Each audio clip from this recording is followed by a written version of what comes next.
Uma das perguntas que mais me fazem é como a gente tem que lidar com más notícias. As pessoas falam comigo, Felipe, como é que a gente lida com isso? Felipe, como você lida com más notícias? Como você não se descontrola? Como você mantém a calma? Eu acho que isso é um ótimo assunto para a gente tratar hoje. Deixa eu te explicar uma coisa. Eu sigo o estoicismo, como vocês sabem. E o criador do estoicismo se chamava Zenão. Zenão, ele veio de Cíntio e ele era um mercador. E tudo começou na vida dele por causa de um naufrágio. Tá, vamos lá. Zenão, ele vendeu todas as economias dele para transportar uma carga de púrpura imperial. É uma tinta que você consegue esmagando caracóis marinhos, aí fica uma cor púrpura. Apenas as guardas mais elevadas e o imperador poderiam usar essa cor. Não se usava púrpura em lugar nenhum. Então, infelizmente, ele acaba sofrendo um naufrágio e ele perde toda a carga preciosa dele. E ele quase perde a vida também. Só que ele consegue ir nadando, chega em Atenas. E ele só chega praticamente com a roupa do corpo, ele não tem mais nada na vida. Só que agora, quando ele consegue se recuperar, ele fica perdido. Dizendo, não sabe o que fazer. E agora? Perdi tudo, não tem mais nada. O que eu vou fazer da minha vida? Ele vai até um oráculo. E nesse oráculo ele faz uma pergunta muito simples. O que eu preciso fazer para viver uma vida melhor? O oráculo, como é de todo oráculo, responde da forma mais enigmática possível. Vá ter uma conversa com os mortos. Zenão pensa então. Bom, você está mandando eu ter uma conversa com os mortos, eu acho que quer que eu tenha contato com os autores antigos, os autores que não estão mais vivos. Então ele vai até uma livraria na Ágora, que seria a praça central ali de Atenas. E um dia ele pega uma cópia do Memorabilia, que é uma coleção de diálogos socráticos selecionados e reunidos por Xenofonte. Ele fica tão impressionado com Sócrates, como Sócrates era apresentado, que ele pergunta ao livreiro, olha só, cara, onde eu posso encontrar homens como Sócrates? Como eu posso ter a sabedoria que Sócrates tinha? Eu preciso aprender com esses homens. Por um acaso, naquele momento, quem estava passando ali era Crates de Tebas. E o livreiro fala com ele, olha só, tá vendo aquele cara ali, ó? Aquele é Crates. Ele é um cínico. Tá, peraí. Cínico, filosofia. A escola filosófica dos cínicos não é o cinismo que nós temos hoje em dia, tá bom? O cinismo que a gente entende é uma deturpação do que eram os cínicos, filosoficamente falando. Então fala, segue aquele cara ali. Aquele cara vai te ensinar. Ele vai correndo, Zenão vai correndo até Crates e fala, por favor, eu preciso aprender a sabedoria com você. Eu quero ser um filósofo como você. Crates reluta um pouquinho, mas fala, tá bom, você quer aprender filosofia? Você vai fazer um trabalho então pra mim. Você vai pegar essa botija, uma botija gigante, de sopa de... não sei se é azeitonas. Era sopa de lentilha. Vai pegar essa sopa de lentilha e você vai passar por esse bairro aqui, que é o bairro dos Oureiros. É um bairro bom. E você vai entregar lá pra mim, em tal lugar. Zenão ele fica com vergonha. Primeiro porque ele não estava acostumado a trabalhos braçais assim. E a segunda porque ele não estava vestido como ele gostaria para passar num bom bairro. Mas ele vai assim mesmo. Isso tudo, na verdade, era uma lição de humildade que Crates estava aplicando a Zenão. E conforme ele está levando lá, ele tenta, né, os registros históricos falam que Zenão ele tenta cobrir essa botija com a própria túnica dele para ninguém ver o que ele estava fazendo. Só que quando ele está andando, o Crates vem do lado dele. Pô, legal, hein, cara? Tá carregando mesmo, né? Aí pega o cajado dele, pá, quebra a botija e derrama todas as lentilhas na roupa e nas pernas de Zenão.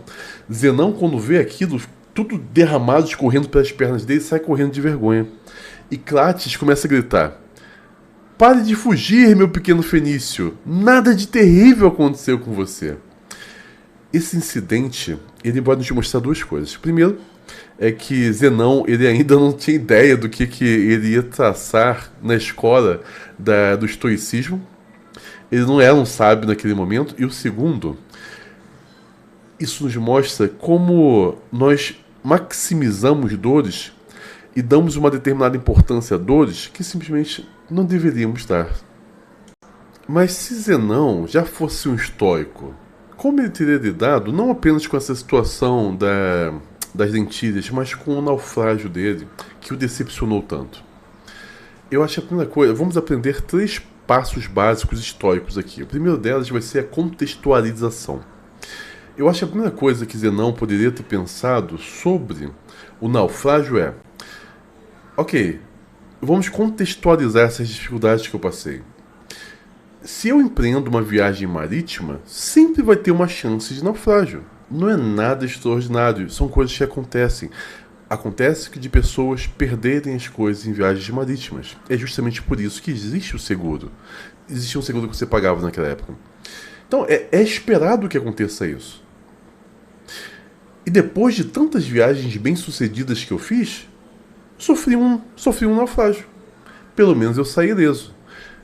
Eu ainda tenho tudo que eu tinha, que eu construí, eu tenho ainda na minha terra. Eu só preciso voltar para lá, ir ao banco, sacar o meu dinheiro e ter novamente tudo de bom.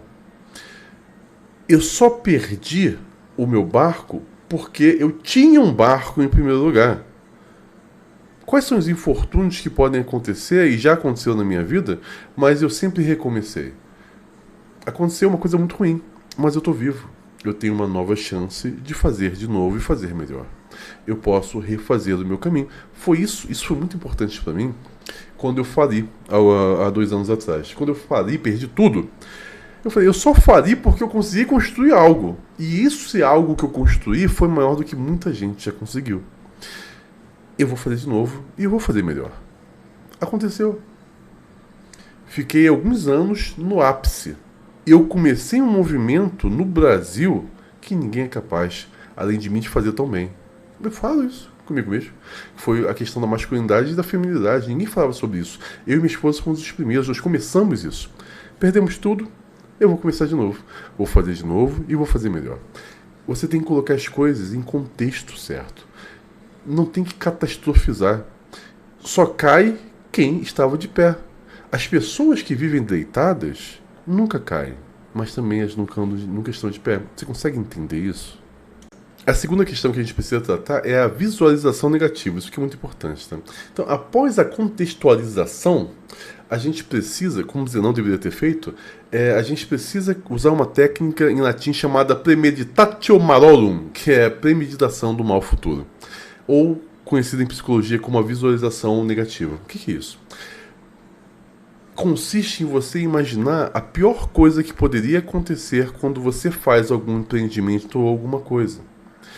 Imagina o pior que pode acontecer. E assim você vai perceber que até mesmo o pior que pode acontecer com você não é tão ruim assim. Você não podia ter imaginado, por exemplo, eu perdi a minha carga. Na melhor das hipóteses, o meu seguro vai pagar tudo. Na pior das hipóteses, eu vendo algumas propriedades que eu ainda tenho, pago meus credores e começo de novo. Talvez comece de uma escala mais modesta. Mas a pior coisa que poderia acontecer não destrói totalmente a minha vida. Eu ainda tenho como recomeçar. Quando você percebe isso, quando você faz essa visualização negativa sobre a pior coisa que pode acontecer, você vai perceber que essa pior coisa que vai acontecer não é tão terrível assim. A vida muitas vezes joga o que é pior sobre você, mas você não desiste. Você não desiste, se você não está quebrado de vez, você fala, tira o pau do corpo, eu vou começar de novo. Como eu disse anteriormente, vou fazer de novo e vou fazer melhor.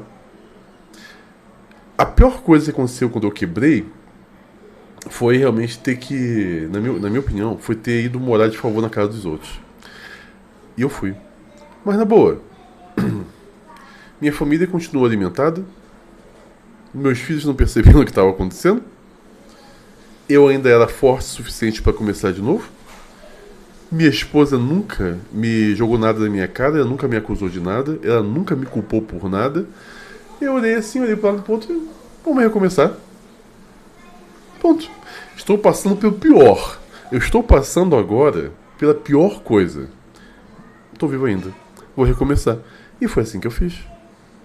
E o último estágio, o último passo é a transformação. É você transformar a pior coisa em algo produtivo, é você transformar a pior coisa em uma oportunidade. Quando o Zenão falou uma coisa muito legal. Ele falou o seguinte: eu fiz uma viagem próspera quando eu sofri um naufrágio. Claro que ele falou isso bem depois, que já estava desenvolvendo toda a filosofia do estoicismo.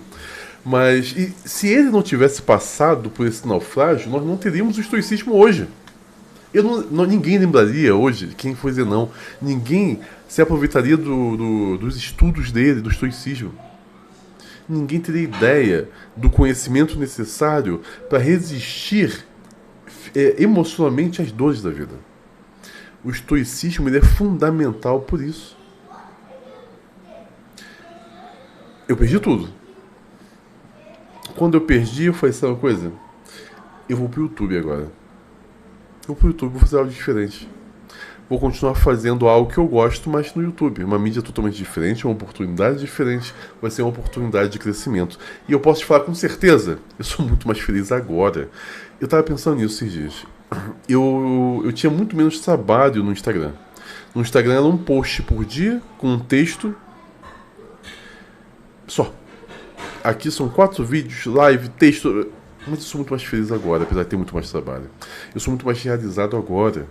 Tanto que eu criei esse canal novo aqui. Eu sou muito mais realizado agora, falando sobre essas questões, do que eu era antes de ter perdido tudo que eu tinha. Nós temos que transformar as nossas dores e as piores situações em oportunidades de crescimento.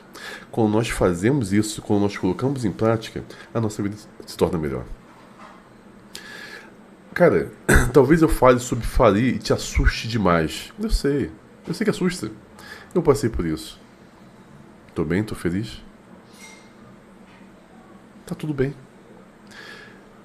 Foram 4 meses de extrema dificuldade e ficou para trás. Eu me tornei um homem melhor por ter passado por essa luta. A minha família ficou mais unida. Nós nos amamos mais, demos mais forças. E eu hoje percebo aonde eu fui incompetente no meu passado, que eu não posso cometer de novo. Eu aprendi com isso. Eu comecei em outra mídia. Cara, eu tô feliz. E é isso que eu quero te ensinar. É assim que um homem com pensamento estoico lida com más notícias. Com esses 3 passos de suma importância: contextualização, visualização negativa e transformação. Isso aqui vai ajudar você a sempre lidar bem com qualquer coisa ruim que aconteça. Confie em mim. Seguindo esses passos, tendo calma, entendendo que são oportunidades, você vai ficar bem.